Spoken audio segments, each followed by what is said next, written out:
Então vamos lá, final de agosto de 2025. O mercado subiu muito forte e desafiou todo mundo que está vendido em calls. Eu não sei se esse é o teu caso, mas esse é o meu caso.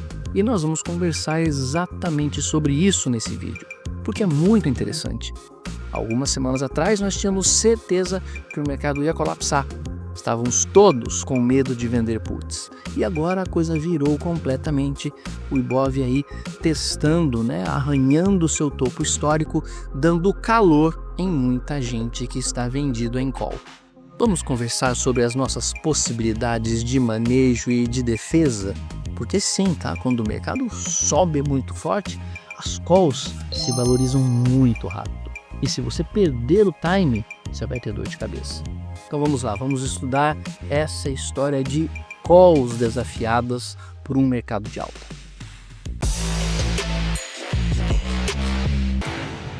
Olá pessoal, sejam todos muito bem-vindos ao Quero Taxa Opções. Eu sou Juliano Pinto, criador do canal, e aqui nós falamos sobre o mercado financeiro, principalmente falamos sobre o mercado de opções.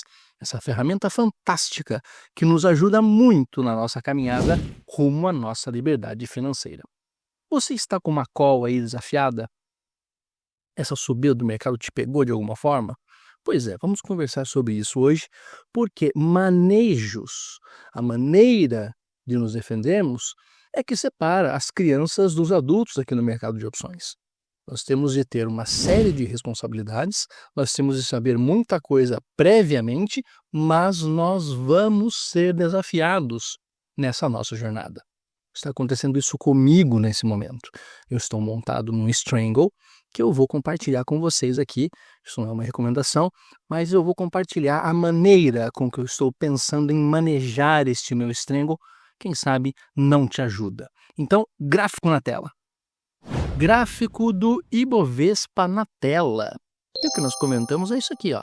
Se nós tivermos um julho aqui bem pesado, essas últimas 4 semanas de agosto foram semanas positivas, especialmente a partir desta semana aqui, ó, que deixou um pavio aqui embaixo, dizendo que entrou força compradora.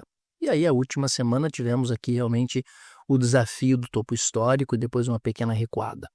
Isso aqui, o Ibovespa, é a resultante dos nossos principais ativos. Então tá todo mundo aí meio que subindo.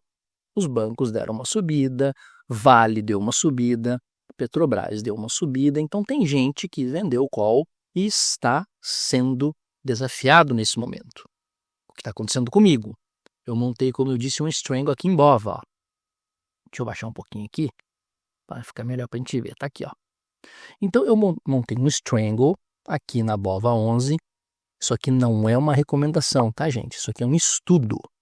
Isso aqui é um estudo e eu vou mostrar como que eu pretendo manejar isso aqui para talvez a gente discutir alguns conceitos e você poder aplicar isso aí. Mas a gente não sabe o que acontece no futuro, Então, o que é um Strangle? Strangle é quando você vende call e put ao mesmo tempo. Então, essa linha aqui é a minha linha de call vendida. Eu estou acreditando que o mercado não fura este 142. E eu também estou acreditando que o mercado não fura este 127. Então, aqui é minha call, aqui é minha put. Se o mercado ficar no meio aqui, eu tenho o ganho máximo da estrutura, Ambas viram pó e eu tenho o ganho máximo da estrutura. Se o mercado ficar dentro desse caixote aqui que eu determinei aqui, para mim tá tudo certo. Ele tem que ficar perto desse caixote. Ele não pode se afastar desse caixote. Porque daí eu estaria sendo desafiado, ou na call ou na put. Muito bem. Nas primeiras semanas ele deu uma escapada, depois agora pegou uma sequência de alta, quase desafiando aqui o 142. Nós estamos aqui em 138, e eu tenho até 142 para ficar tranquilo. Bom, eu não considero que essa call aqui em 142 já está sendo desafiada, tá? O papel está em 138, ainda tem R$4 aí. Pode ser que isso não venha a acontecer, mas ninguém sabe, Pode ser que isso aqui engate realmente mais uma sequência de alta e isso aqui vá ser desafiado. Nesse momento, a gente precisa manejar, né? Precisa fazer alguma coisa, porque isso aqui começa a ser colocado em xeque. Um dos manejos possíveis é a gente pegar essa put aqui, né? Como o mercado começou a subir sem parar, essa put desvalorizou bastante, né? Um dos manejos possíveis seria pegar essa put, zera essa put e vem aqui e escolhe um strike mais para cima para vender put de novo, colocando mais dinheiro na operação, né? Mais dinheiro para dentro da operação, melhorando o break-even dela. Essa seria uma possibilidade. A outra possibilidade seria pegar e rolar esse 142 aqui para um outro mês, um outro vencimento. Mas aí, como isso aqui se valorizou bastante, né, você vai precisar de dinheiro novo para fazer isso. E é aí que tem gente que se enrola, tá? Sabe por quê? Porque ignora um conceito aqui do manejo das opções que diz o seguinte: o teu manejo não pode gerar um risco maior do que você tinha anteriormente. Trocando em miúdos, o remédio não pode ser pior do que a doença. Tem gente que numa situação dessa precisa rolar ali um 142 e aí no próximo mês ele já não consegue aquele valor. O que o camarada faz? Ele vende uma put para ajudar a bancar, mas ele vende o dobro de put. Então ele tinha lá uma posição de 100 calls vendidas, para ajudar a bancar ele precisa vender 200 puts. Isso aumenta o risco, ainda mais porque nós não sabemos o que vai acontecer com o mercado, né? Às vezes estamos nos defendendo de algo que sobe e o mercado daqui a pouco vira a cambota lá e desce tudo. E aí você fica livre daquela call e começa a ter problema com a put, que você estava só fazendo um hedge, tentando bancar uma rolagem da call. Então, faça tudo muito calculado. Você precisa, antes de mais nada, você precisa ter sempre capital para assumir aquela tua venda. Não faça vendas a descoberto. Tá? Se você vendeu o put, tenha o dinheiro para assumir o papel.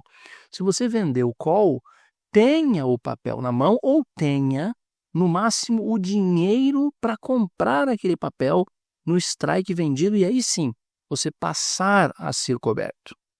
Essa é a única maneira de não termos problemas sérios operando opções. Pessoas quebram no mercado de opções com as vendas, tá? Pessoas perdem tudo com as compras, porque daí vai comprando, o negócio vira pó e perde todo o dinheiro. Agora, aquela situação de você chegar a ficar devendo dinheiro para a corretora, somos nós os que correm mais risco. São os vendedores, quando utilizamos a alavancagem de forma desenfreada. Então, para essa situação, o que poderíamos fazer? Vamos voltar para o gráfico. Bom, já ficou claro que precisamos gerenciar isso aqui, né? Acompanhar o valor do ativo base, acompanhar o valor de uma call vendida e o valor de uma put vendida. Esse gerenciamento nós temos que fazer todos os dias. Inclusive é por isso, né, que eu não gosto de dizer que essa história de prêmios com opções são renda passiva, porque isso aqui de passivo não tem nada. Nós temos que gerenciar isso aqui, saber movimentar isso aqui. E como que eu gosto de fazer? Eu vou monitorando, tá?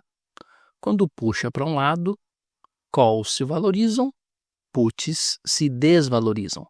Quando puxa ao contrário, puts se valorizam e calls se desvalorizam. E aqui, como estamos vendidos, né, o teta vai comendo os dois lados. Mas o teta come mais as puts, tá? Do que as calls. As calls parece que seguram mais o valor. Eu ajusto o lado que não está desafiado, preste atenção agora, quando ele deixa de fazer o hedge. Então vamos lá. Imagina que no início eu vendi essa aqui por 30 e essa aqui por 40. Com essa puxada aqui, ó, essa aqui se valorizou, não sei quanto, mas ela está mais do que 40. E essa aqui não está 30, ela se desvalorizou. chega uma hora que isso aqui desvaloriza tanto que não faz mais hedge. Essa aqui ganha 5 centavos, essa aqui já está valendo 5 centavos, ela não tem mais o que derreter. O ideal é quando um lado puxa, e aí ela fica mais caro, mas o outro lado perde valor e vai equilibrando o valor da tua operação. Quando qualquer um dos lados deixa de fazer esse papel, é a hora que eu recompro bem barato e movimento o meu strike mais para perto, do miolo da operação. Tem gente que maneja muito mais. Eu não gosto porque eu acho que sempre fica correndo atrás. Eu não gosto de operar tanto assim esse manejo. Eu estou sempre coberto. Eu sempre consigo assumir o meu risco. E eu manejo ou a put ou a call quando elas estão ali 5 centavos, 4 centavos. É a hora que eu recompro e remanejo esse meu strike. Outra coisa que a gente tem que ter em mente é a seguinte: o que interessa para a gente é o nosso capital total e não acertar operações. Não ganha ponto, mais ponto, menos ponto, quem acerta mais ou acerta menos. O que nos interessa é o capital. Então, se eu for exercido ali, se eu for desafiado naquele 142, é porque o mercado subiu e todas as minhas posições compradas de ações estão se valorizando. Tem gente que tem dificuldade de assumir o erro, perder um pouco numa estrutura, porque não consegue olhar isso como uma forma mais abrangente, de uma forma mais abrangente. Nós não estamos aqui para acertar, nós estamos aqui para ganhar dinheiro. Às vezes precisamos assumir erros para continuar ganhando dinheiro. Outra coisa importante também é a seguinte: às vezes estamos num papel, aquele papel ali está difícil de gerenciar, difícil de operar, e vale mais a pena desmontar aquela operação totalmente, bancado por uma estrutura montada em outro papel. Às vezes você tem um papel que você conhece mais, ou você tem um papel que você está acompanhando que tem mais volatilidade, e aí aqueles prêmios ali estão mais interessantes, vale a pena, você troca. Você pega o mais volátil, monta a estrutura, pega esse dinheiro aqui e financia a desmontagem dessa sua que está dando calor. O mercado tem que ser visto como um todo. A nossa carteira, a nossa operação tem que ser vista como um todo e não como uma forma isolada. Eu vou deixar aqui no final um vídeo de manejo de short strangle que tem tudo a ver com isso que nós falamos hoje, tá? Dá uma passada lá, existem mais conceitos, eu mostro essa história de break-even, eu mostro essa história de manejos que vai complementar bastante disso que nós conversamos hoje. Bons estudos, bons trades, muito boa sorte para você e um forte abraço.